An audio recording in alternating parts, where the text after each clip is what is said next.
The next exercise is a high knee hold.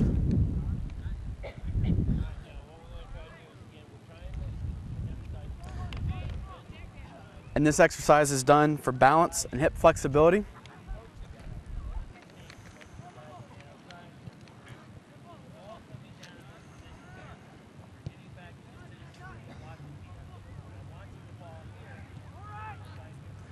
We will also do this exercise backwards in order to help improve balance and proprioception. Proprioception is one's body's awareness in space, so it's knowing that what your leg's doing as you're moving as you're moving through a jump or through a movement.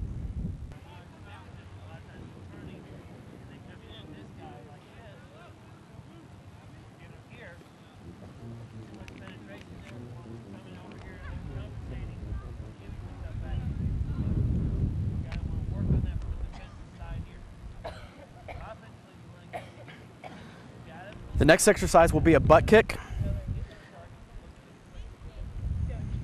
And we're doing this exercise in order to improve running form with an emphasis on our arm swing and quad flexibility.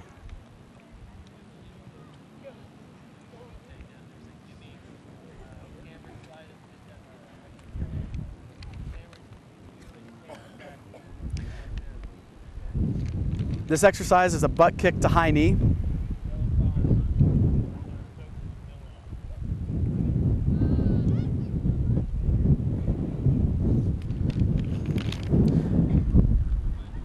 And we were doing this exercise in order to improve balance and hip explosiveness. And this exercise will also be done backwards in order to improve balance and proprioception.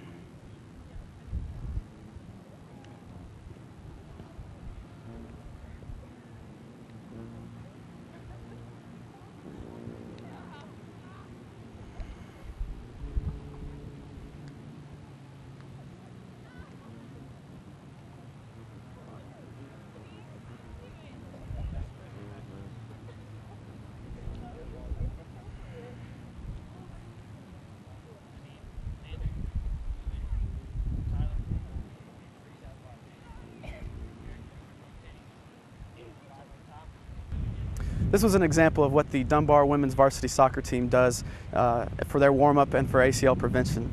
These exercises were focusing on balance, proprioception, muscular strength, muscular endurance, and these are the factors that, as they're increased, can help decrease the amount of ACL injuries that female athletes suffer.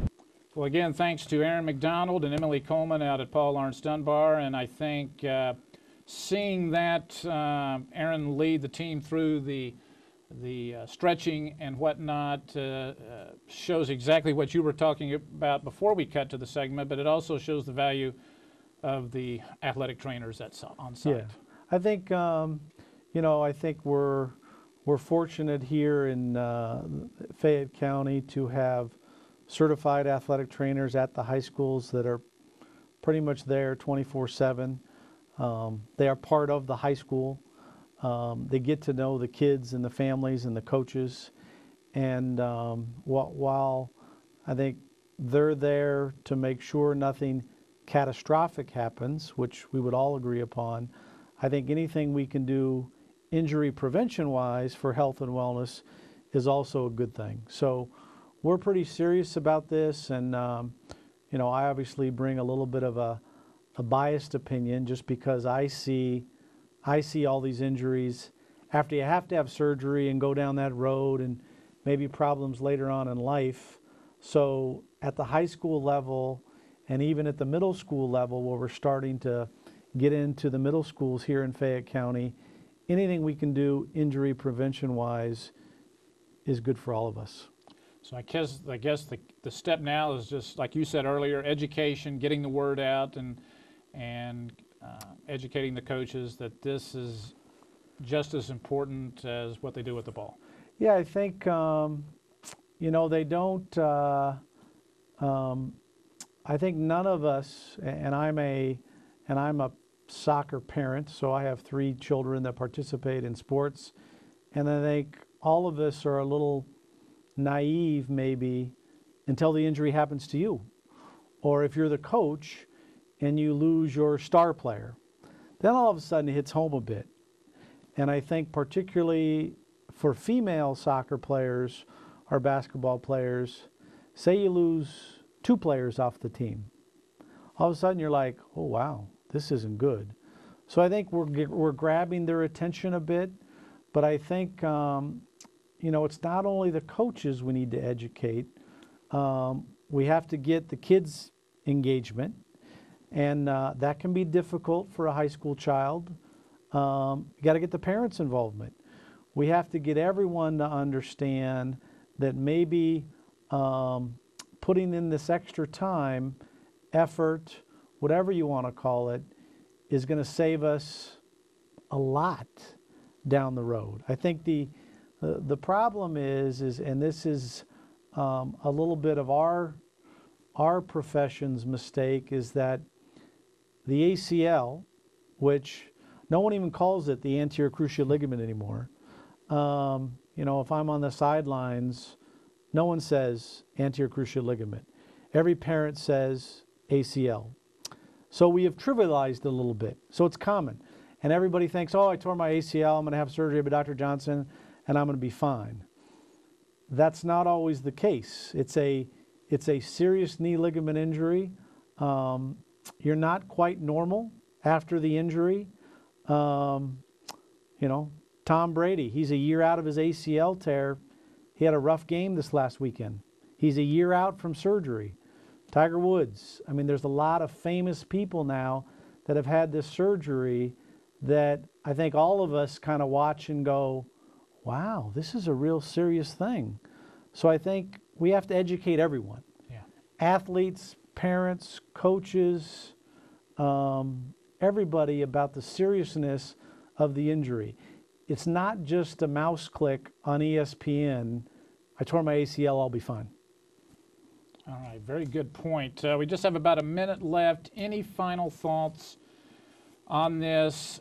Maybe advice to parents who have a child who has the injury and has gone through the surgery, because I know there's always the urge to get back too early. Maybe that's something. Yeah, I think the thing is, you use the term, it's a serious knee ligament injury.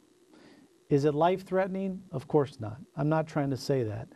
But for most high school and collegiate kids, it is their first time that they've had to deal with surgery. And the surgery, I tell them, is the easy part. And they all look at me like, this guy's lost his mind. But it's the rehabilitation and the commitment for the next year.